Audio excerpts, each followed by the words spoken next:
retour dans ce studio de CRTV News qui a repris l'autonomie de ses programmes. Cameroun Delight, troisième et dernière partie. On va poursuivre ce programme tout d'abord avec l'actualité nationale traitée par la presse locale tabloïde en français. David Kembe dans un instant.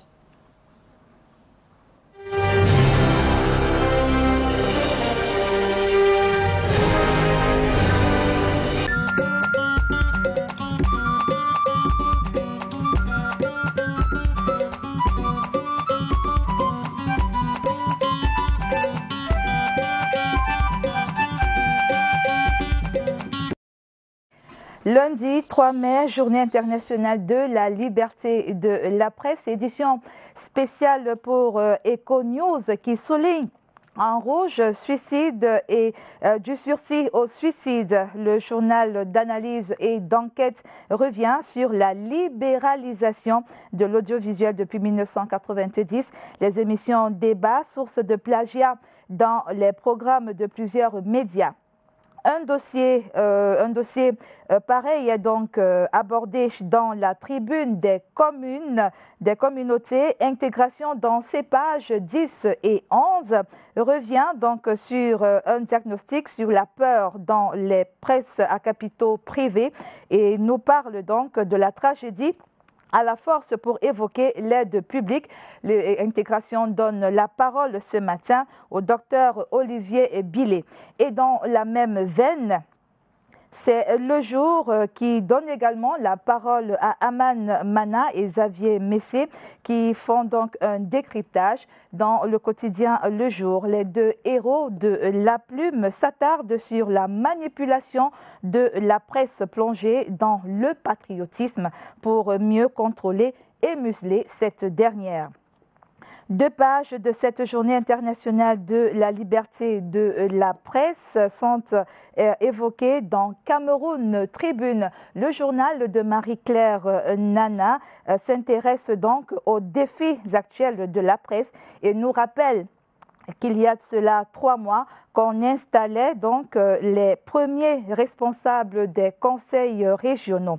En attendant les budgets et ressources financières, le journal Cameroun Tribune nous parle des 100 premiers jours des exécutifs régionaux qui ont donc servi à établir des contacts avec des partenaires. Mutation entre-temps donc s'intéresse et nous signale que le courant ne passe pas entre Luc Messi et Augustin Tamba. Le torchon qui brûle entre les deux magistrats municipaux tient sa source, selon Mutation, de la destruction opérée par le maire de Yaoundé en Col Bisson, une action qui aurait fâché le maire de Yaoundé 7, Augustin Tamba, aurait donc fait une descente sur le terrain Manu Militari pour donc rassurer ses populations. Le Messager en profite d'ailleurs ce 3 mai pour donner la parole dans son journal à Augustin Tamba, le président des communes et des villes unies du Cameroun profite de cette tribune pour parler donc entre autres de la décentralisation de la mairie de ville.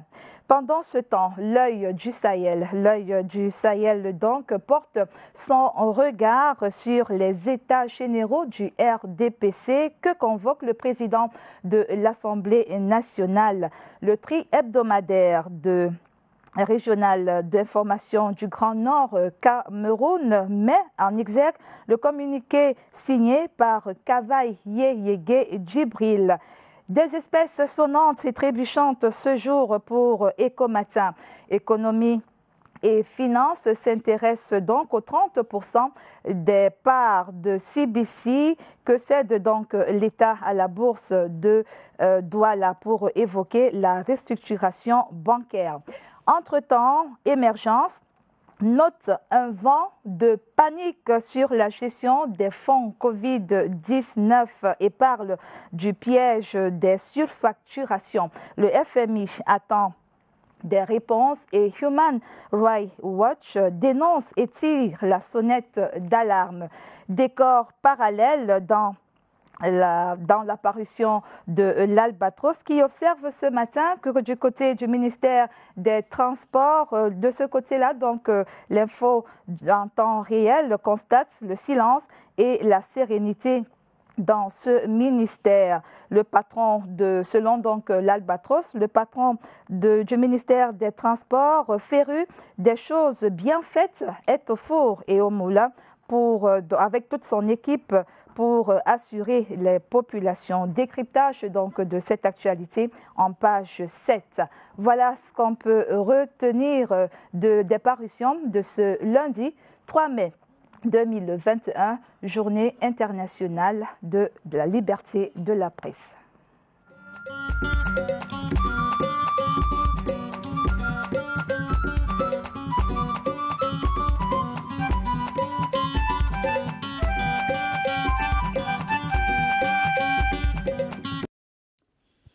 Merci beaucoup, Debbie Kembe, et à demain. Et maintenant, on va parler d'économie avec la mise sur les rails du nouvel Intercity qui a été testé par le ministre des Transports et sa délégation cette semaine. En tout cas, plusieurs actualités économiques seront développées dans un instant avec Laurence Okalia.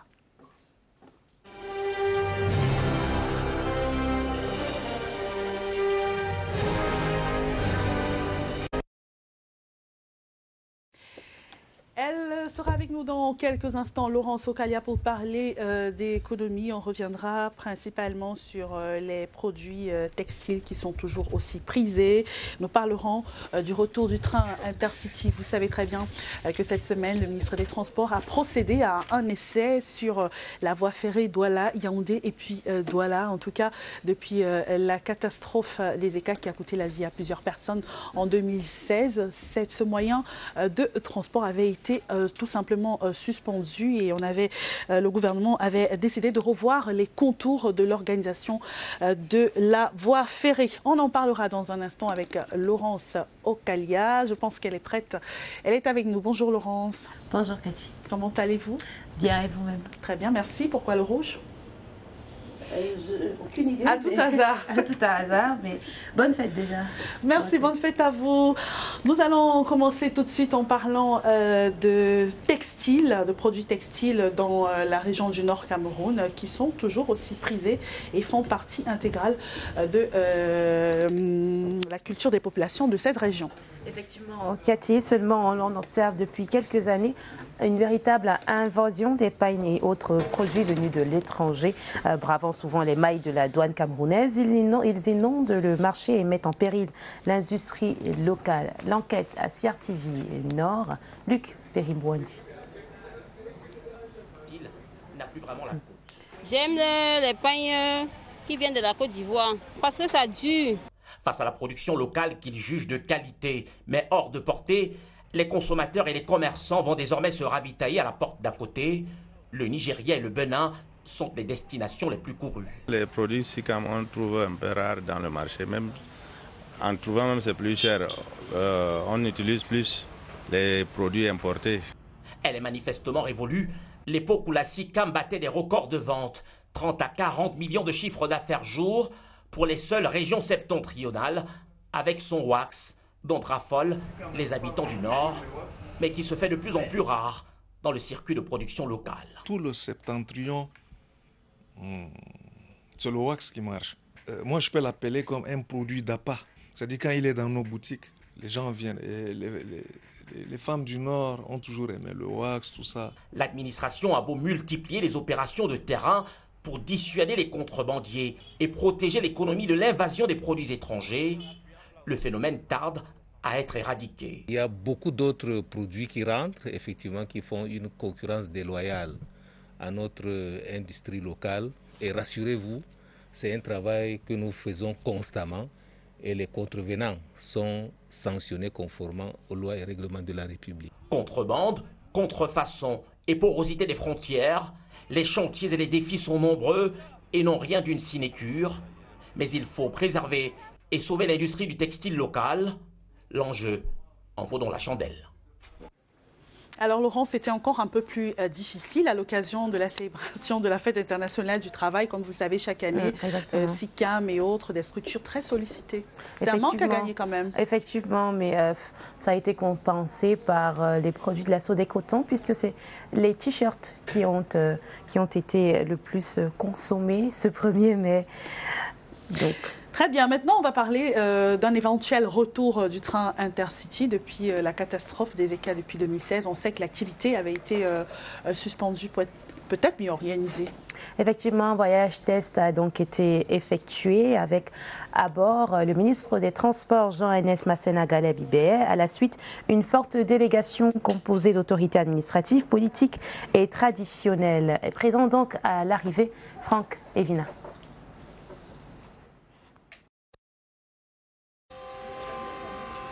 Au loin, le train express annonce son entrée en gare.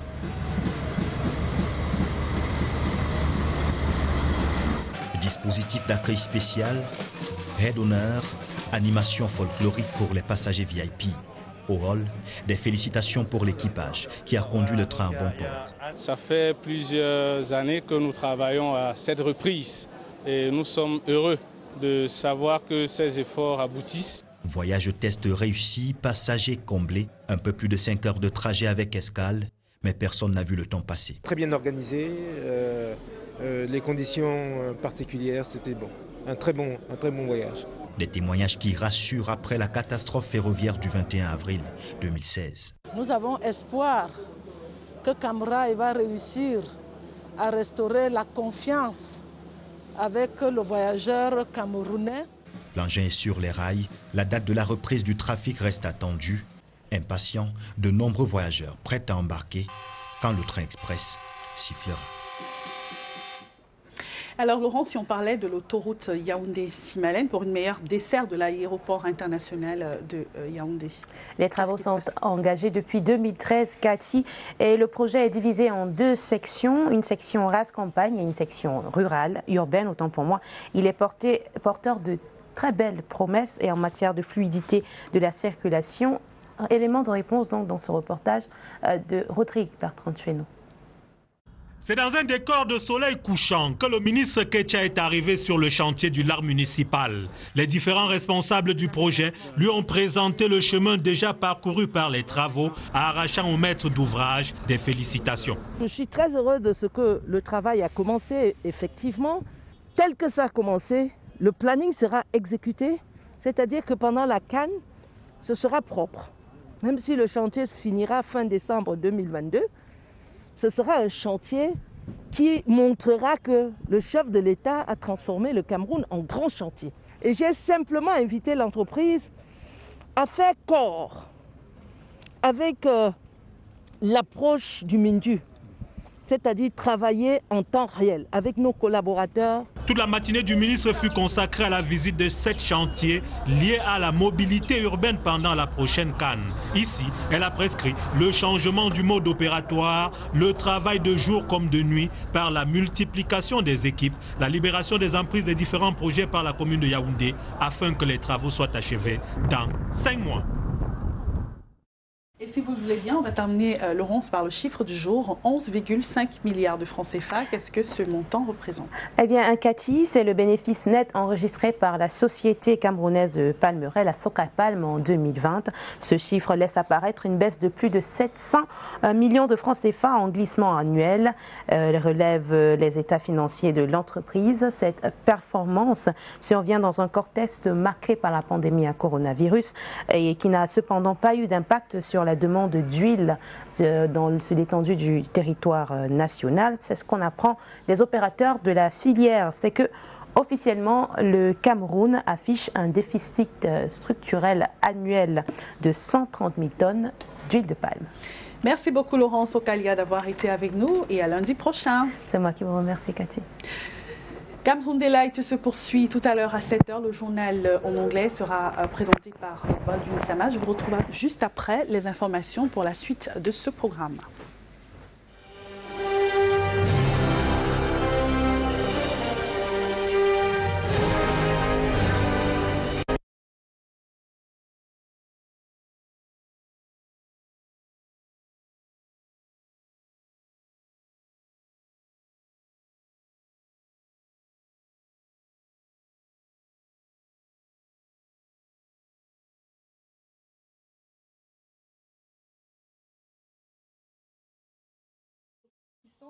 ouvriers de la manutention portuaire. Habitués à manipuler des charges importantes, les dockers sont exposés aux douleurs lombaires aiguës ou chroniques au port de Douala. On l'a vu à l'occasion de la célébration de la fête internationale du travail, la dernière. Les dockers, encadrés par la Cameroun Docker Workers Service, bénéficient d'un suivi médical approprié. Illustration dans ce document que nous propose Séverin Alegambele.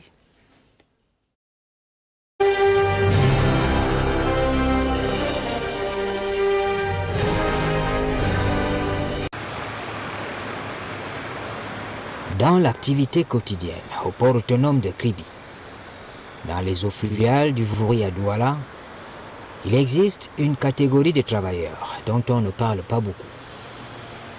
Les dockers, les ouvriers de la manutention portuaire. Un monde professionnel qui a son univers et ses réalités. Alors, on peut définir le docker au sens de la loi, mais au sens également de la pratique. Au sens de la loi, un docker, c'est un travailleur qui n'est ni saisonnier, ni journalier, ni même quelqu'un qui a un contrat à durée déterminée. Il a un statut qui est défini par les conventions. Eh bien, la convention qui est applicable aujourd'hui, c'est la Convention collective nationale de la manutention portuaire du 6 mars 2018. Je dis bien une convention nationale. Et dans cette convention, on définit le docker comme un ouvrier de la manutention portuaire qui a un contrat de travail avec un organisme en charge du placement de la main-d'œuvre portuaire. Donc, c'est ça le docker. Mais maintenant, au sens de la pratique, un docker, c'est quelqu'un qui fait la manutention portuaire. Je voudrais quand même faire un bémol. Par manutention portuaire, on peut penser aux gens qui portent des sacs. Oui, il y a ceux qui portent des sacs, mais il y a également les ouvriers spécialisés.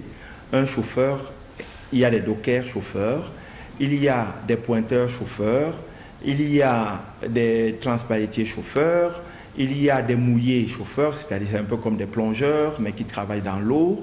Il y a des répartiteurs dockers, dont en fait c'est une somme importante de métiers. Mais je sais que dans le grand public, on prend le docker comme celui qui porte seulement les sacs. En fait, un docker, c'est tout ce qui concourt à la manutention portuaire, y compris le volet administratif et opérationnel.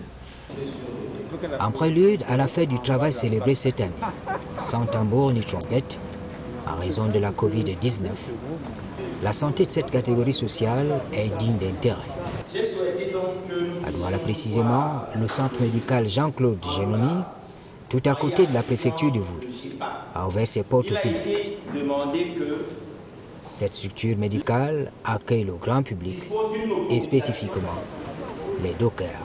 En principe, vous savez, le docker est un agent manutentionnaire.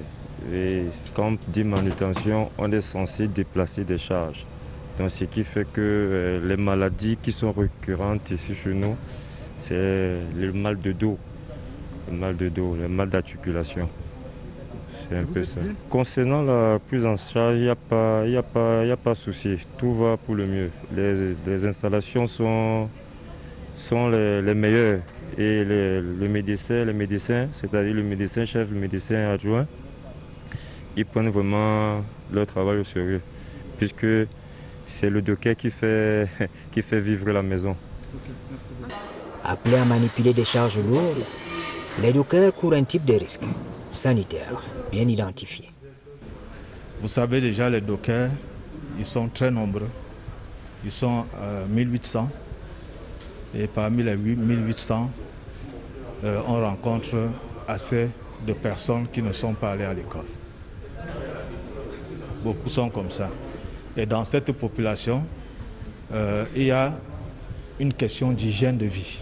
Ça, c'est la première des choses. Ça veut dire que le docker, il faut qu'il ait un milieu de vie assez acceptable. Et pour l'être, il faudrait le sensibiliser par rapport à ça. Et donc, les pathologies qu'on rencontre généralement, il y a ces maladies des mains sales et tout. qui peut-être n'est même pas lié au travail, peut-être à la maison. Mais en ce qui concerne le docker dans le port, par rapport à leurs activités, nous rencontrons beaucoup plus de lombalgie.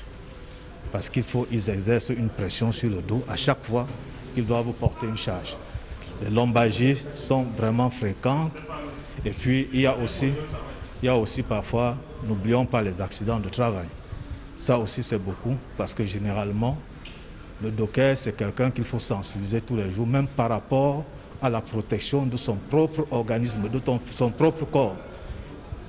L'employeur déploie des moyens suffisants pour leur donner des équipements de protection individuelle, mais généralement, ils ne les portent pas. Parfois, certains les utilisent pour aller dans les boîtes de nuit, pour faire leurs sorties, et donc ils privilégient ces sorties par rapport à leur milieu de travail où ils peuvent rencontrer beaucoup de risques qui peuvent avoir des dommages sur leur santé. Au port de Douala, et pour servir d'exemple, l'entité CDS propose aux 2000 dockers qu'elle encadre une offre sanitaire, la sécurité sociale pour couvrir les accidents liés aux différentes opérations. Nous avons 2000 dockers aujourd'hui. À l'époque du GEPAC, on est allé jusqu'à 4200 dockers. Aujourd'hui, nous avons 2000 dockers après que nous avons fait un plan social du fait de la conjoncture. Nous nous sommes séparés d'à peu près 900 dockers. Aujourd'hui, nous avons 2000 dockers qui travaillent avec un contrat de travail en bonne et due forme tel que défini par la Convention collective nationale de la manutention portuaire. Je voudrais signaler que le docker de CDS, d'abord, a une assurance maladie.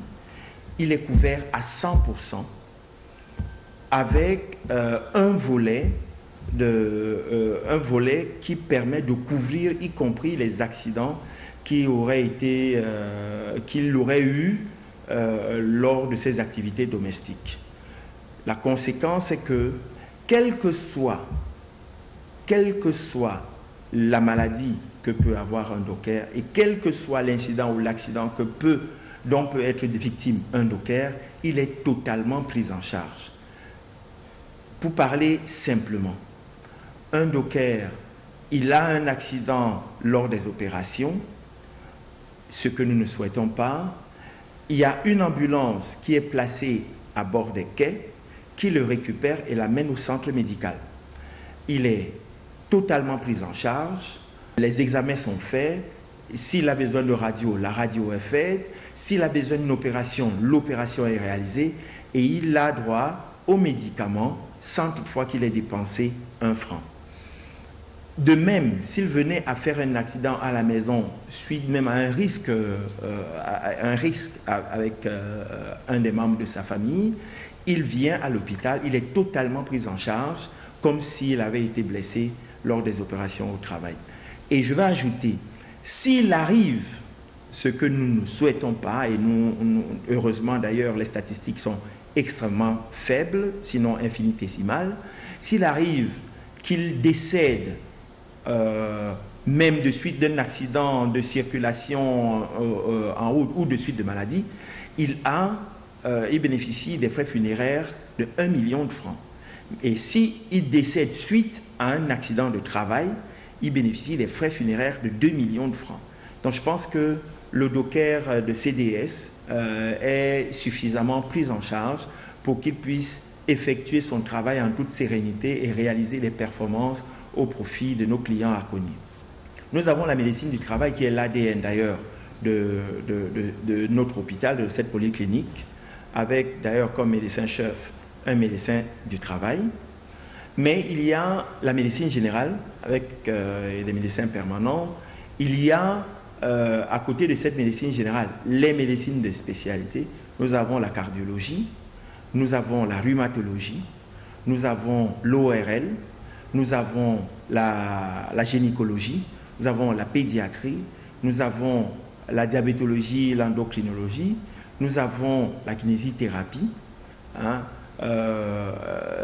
Toutes ces spécialités-là concourent justement à prendre en charge les dockers, les familles, mais également le grand public qui peut profiter des services de cet hôpital. D'autant plus qu'il y a également un laboratoire moderne avec des appareils up-to-date. Nous avons un service d'imagerie très très moderne. Nous avons un bloc opératoire où la plupart des spécialistes, y compris à l'international, aiment procéder à des opérations dans notre bloc opératoire. Au-delà des festivités, dans le contexte sanitaire actuel, la Journée internationale du travail doit aussi servir de base de réflexion sur la santé au travail.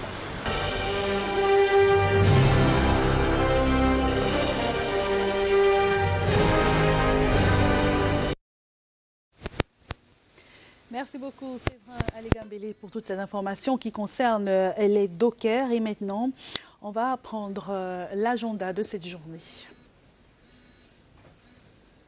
De la liberté de la presse, l'association Médias, Médiation et Citoyenneté avec le concours de l'École supérieure des sciences et techniques de l'information et de la communication et l'Institut africain d'informatique organise ce lundi 3 mai 2021 à partir de 14h à Yaoundé une table ronde. Les travaux ont pour thème « Journalistes et politique, quel commerce pour quel enjeu aujourd'hui au Cameroun ?» L'événement servira également de cadre pour la remise solennelle du Grand Prix Citabela édition 2019 des meilleurs articles de presse, enquêtes et reportages. Le Cameroun se joint à la communauté internationale pour célébrer ce lundi la Journée mondiale de la liberté de la presse. Le thème retenu cette année est « L'information comme bien public ». Ce thème souligne la valeur incontestable d'une information vérifiée et fiable. Il appelle également l'attention sur le rôle essentiel que jouent les journalistes libres et professionnels dans la production et la diffusion de ces informations en luttant contre les fausses informations. Créée par l'Assemblée générale des Nations unies en décembre 1993, la Journée mondiale de la liberté de la presse donne aux gens l'occasion de rendre hommage aux professionnels des médias qui ont risqué ou perdu la vie dans l'exercice de leurs fonctions. Voilà, c'est donc cet agenda de cette journée du 3 mai 2021 qui va mettre un terme à cette première édition de Cameroun Daylight de la semaine. Merci beaucoup d'avoir été avec nous pendant ces quelques heures d'information. Merci de votre fidélité à nos programmes justement qui se poursuivent avec dans un instant les tout premiers journaux de la journée présentés par Yvonne Gaël Avebe. Quant à moi, je vous donne rendez-vous demain, même heure. Excellente journée à tous.